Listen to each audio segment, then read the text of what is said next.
प्रपद्ये तस्मै यत एतच्चिदात्मकम् पुरुषायादिबीजाय परेशायाभिधीमहि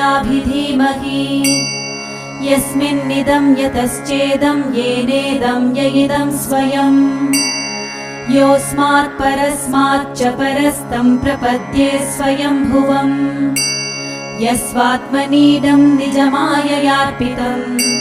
क्वचित् विभातं क्वच तत्तिरोहितम् अविद्धदृक्साक्ष्युभयं तरीक्षते स आत्ममूलो वतु मां परात्परः कालेन पञ्चत्वमितेषु कृत्स्नशो लोकेषु पालेषु च सर्वहेतुषु तमस्तदासीत् गहनं गभीरम् यस्तस्य पारेभिर्विराजते विभुः